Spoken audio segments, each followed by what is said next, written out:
ಗೃಹಜ್ಯೋತಿಯಿಂದ ಒಂದು ಕಡೆ ನೀವು ಡೊಮೆಸ್ಟಿಕ್ಗೆ ಮನೆಗೆ ಅಕ್ಕ ಒಂದ್ ನಿಮಿಷ ಒಂದ್ ನಿಮಿಷ ಪ್ಲೀಸ್ ನೀವು ಮಾತಾಡ್ಬೇಕಾದ್ರೆ ಮಾತಾಡ್ಲೇ ಇಲ್ಲ ಅಕ್ಕ ನೀವು ಮಾತಾಡ್ಬೇಕಾದ್ರೆ ಮಾತಾಡ್ಲಿಲ್ಲ ದಯವಿಟ್ಟು ಸಹ ಇದು ಡೆಮಾಕ್ರಸಿಯನ್ನು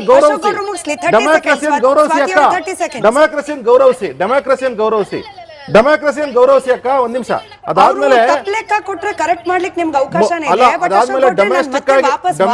ಡೊಮೆಸ್ಟಿಕ್ ಯೂನಿಟ್ಸ್ ಯಾಕೆಂದ್ರೆ ಪಾಪ ನಾನು ಸತೀಶ್ ಜಾರಕಿಹೊಳಿ ಅವರು ಹೇಳಿದ್ದು ಕೇಳ್ತಾ ಇದ್ದೀನಿ ನೀವು ಗ್ಯಾರಂಟಿಗಳಲ್ಲಿ ನಾವು ಚುನಾವಣೆ ಗೆದ್ಬಿಡ್ತೀರಾ ಗ್ಯಾರಂಟಿನಲ್ಲಿ ಚುನಾವಣೆ ನೀವು ಖಂಡಿತವಾಗ್ಲೂ ಗೆಲ್ಲಲ್ಲ ನೀವು ಮಾಡ್ತಿರ್ತಕ್ಕಂತ ಹಣದ ಒಳೆನಲ್ಲಿ ಅಕಸ್ಮಾತ್ ಗೆದ್ಬಿಟ್ರೆ ಆಗ್ಲೂ ಸಹ ನಿಮ್ನ ಮೇನ್ ಎಲೆಕ್ಷನ್ ಅಲ್ಲಿ ಜನ ಬಿಡೋದಿಲ್ಲ ಅದು ಬೇರೆ ವಿಚಾರ ಆಯ್ತಾ ನಾನು ಗೃಹ ಜೊತೆ ಮುಗಿಸೇ ಬಿಡ್ತೀನಿ ಡೊಮೆಸ್ಟಿಕ್ ಅಲ್ಲಿ ಫ್ರೀ ಕೊಟ್ಬಿಟ್ಟು ನನ್ನ ದನದ ಕೊಟ್ಟಿಗೆಗೆ 9 ರೂಪಾಯಿ ಹಾಕಿರಂತ ಸರ್ಕಾರ ಇದು ಮುಂಚೆ 300 ರೂಪಾಯಿ ಮುಂಚೆ 175 ರೂಪಾಯಿ ಬರ್ತಿದೆ ನನಗೆ ದನದ ಕೊಟ್ಟಿಗೆ ಮತ್ತು ಮನೆಗೆ ಎರಡು ಸೇರಿಸಿ ಇವತ್ತು 350 ರೂಪಾಯಿ ಬರ್ತಿದೆ 175 ರೂಪಾಯಿ 350 ರೂಪಾಯಿ ಆಯ್ತು ಈ ಕಡೆಗೆ ಒಂದ್ ನಿಮಿಷ ಟಾಪಿಕ್ ಅದಲ್ಲ ಮುಖ್ಯಮಂತ್ರಿ ಬದಲಾವಣೆಯ ಚರ್ಚೆಯ ನಡುವೆ ಸಿದ್ದರಾಮಯ್ಯ ಅವರು ಆಕ್ಟಿವ್ ಆಗಿರೋದು ಚುನಾವಣಾ ಕಣದಲ್ಲಿ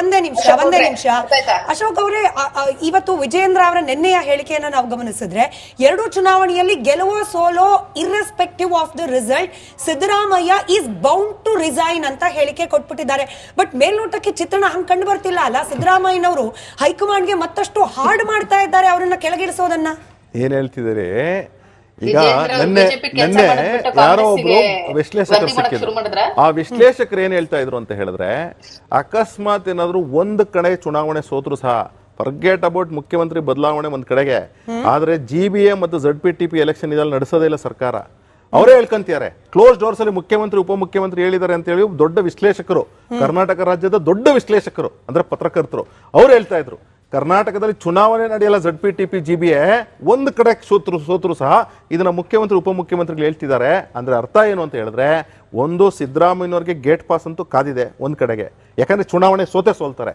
ಜೊತೆಗೆ ZPTP ಮತ್ತು GBA ಎಲೆಕ್ಷನ್ಗಳಿಗೆ ತಿರುಪತಿ ನಾಮನ ಖಂಡಿತವಾಗ್ಲೂ ಕಾಂಗ್ರೆಸ್ ಬೆಳೀತಾ ಇದೆ ಜೊತೆಗೆ ಕರ್ನಾಟಕ ಜನತೆಗೆ ಆಗ್ಲೇ ತಿರುಪತಿ ನಾಮ ಉಂಡಿ ಹಾಕಿ ಇವರು ಜನಗಳನ್ನ ಮುಳುಗಿಸಿ ಇವರು ಕ್ಯಾಬಿನೆಟ್ ರ್ಯಾಂಕ್ಗಳನ್ನ ತೆಗೆದುಕೊಂಡು ಆಮೇಲೆ ಕಾರ್ಯಕರ್ತರುಗಳಿಗೆ ಗ್ಯಾರಂಟಿ ಸಂಬಳ ಕಟ್ಕೊಂಡು ಆಮೇಲೆ 7 ಸ್ಟಾರ್ 5 ಸ್ಟಾರ್ ಹೋಟ್ಲ್ 7 ಸ್ಟಾರ್ ಹೋಟ್ಲಲ್ಲಿ ಸ್ವಲ್ಪ ಮರ್ಯಾದೆ ಕೊಡ್ರಿ ಯಾಕೆ ಹಿಂಗ್ ಮಾಡ್ತೀರಾ ಡೆಮಾಕ್ರಸಿ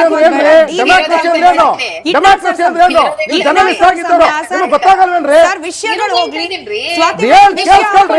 ಯಾರ ಬಗ್ಗೆ ಉತ್ತರ ಕೊಡ್ಬೇಕು ಹೇಳಿ ಗ್ಯಾಸ್ ಬಗ್ಗೆ ಉತ್ತರ ಕೊಡ್ಲಾ GST ಬಗ್ಗೆ ಉತ್ತರ ಕೊಡ್ಲಾ ಯಾರ ಬಗ್ಗೆ ಉತ್ತರ ಕೊಡ್ಲಿ ಕರ್ನಾಟಕ ರಾಜ್ಯವನ್ನು ಆಳ್ಬಾರ್ದಂತ ಮುಖ್ಯಮಂತ್ರಿ ಸಿದ್ದರಾಮಯ್ಯ ಬಾಯಿ ಬಿಟ್ಟ ಸುಳ್ಳು ನಾನು ಹೇಳಲ್ಲ ಇಷ್ಟು ಸುಳ್ಳು ಹೇಳಿದ್ರು ಸಿದ್ದರಾಮಯ್ಯ ಮನೆ ದೇವರೇ ಸುಳ್ಳು ಸಿದ್ದರಾಮಯ್ಯ ಮನೆ ದೇವರ ಸುಳ್ಳು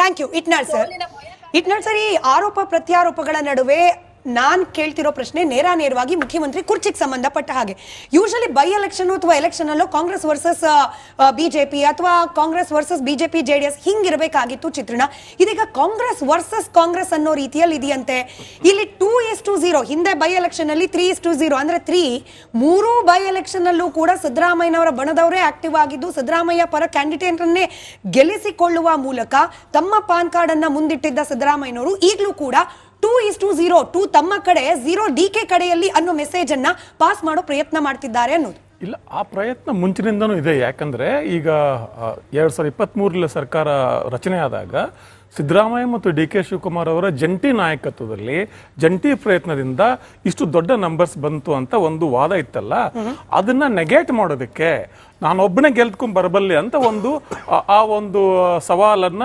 ಎದುರಿಸಿದ್ದಾರೆ ಅಂತ ಅನ್ಸುತ್ತೆ ಸಿದ್ದರಾಮಯ್ಯ ಅವರು ಬಟ್ ಅದ್ರ ಆಚೆ ನೋಡೋದಾದ್ರೆ ಸಾಮಾನ್ಯವಾಗಿ ಉಪಚುನಾವಣೆಗಳಲ್ಲಿ ಗೇಮ್ ಚೇಂಜರ್ ಅಲ್ಲದೆ ಇರೋ ಉಪಚುನಾವಣೆಯಲ್ಲಿ ಈ ಚುನಾವಣೆ ಫಲಿತಾಂಶ ಯಾವ ಸರ್ಕಾರ ಬದಲಾಗೋದಿಲ್ಲ ಯಾವ ಹೊಸ ಸರ್ಕಾರ ಬರೋದಿಲ್ಲ ಏನೂ ಆಗೋದಿಲ್ಲ ಇಂಥ ಸಂದರ್ಭದಲ್ಲಿ ಮತದಾರ ಸಾಮಾನ್ಯವಾಗಿ ಆಡಳಿತ ಪಕ್ಷದಲ್ಲಿರುವ ಶಾಸಕರನ್ನ ಬಯಸ್ತಾರೆ ಹೀಗಾಗಿ ಕಾಂಗ್ರೆಸ್ಗೆ ಅದೊಂದು ಅಡ್ವಾಂಟೇಜ್ ಇದೆ ಅದು ಸಿದ್ದರಾಮಯ್ಯ ಅಲ್ಲಿ ಹೋಗದೆ ಇರಲಿ that is the election science ಹಾಗೆ ಕೆಲಸ ಮಾಡ್ತದೆ ಅಲ್ಲಿನ ಮೈಂಡ್ ಸೆಟ್ಟು ಆದ್ರೆ ಇಷ್ಟೆಲ್ಲ ಇಡೀ ಕ್ಯಾಬಿನೆಟ್ ಅಲ್ಲಿ ಕೂತಿರೋದು ಏನಕ್ಕಂದ್ರೆ ಅಕಸ್ಮಾತ್ ಏನಾದ್ರು ಹೆಚ್ಚು ಕಡಿಮೆ ಆಗಿ ಸೋತು ಬಿಟ್ರೆ ಅದು ಐತಿಹಾಸಿಕ ಮುಖಭಂಗ ಆಗಿಬಿಡ್ತದೆ.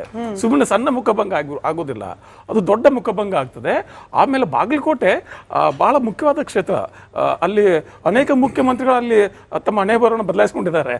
Nijalingappa, B D Jatti, S R Kanti, Ramakrishna Hegde, Bangarappa, Siddaramaiah ಕೂಡ.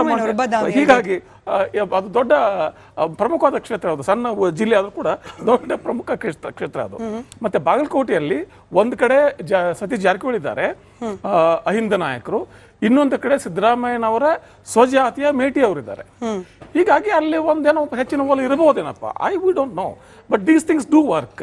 ಈ ತರದ ಜಾತಿ ಮತ್ತು ಒಂದು ವರ್ಗದ ಸಮೀಕರಣ ಚುನಾವಣೆಯಲ್ಲಿ ಕೆಲಸ ಮಾಡೇ ಮಾಡ್ತದೆ.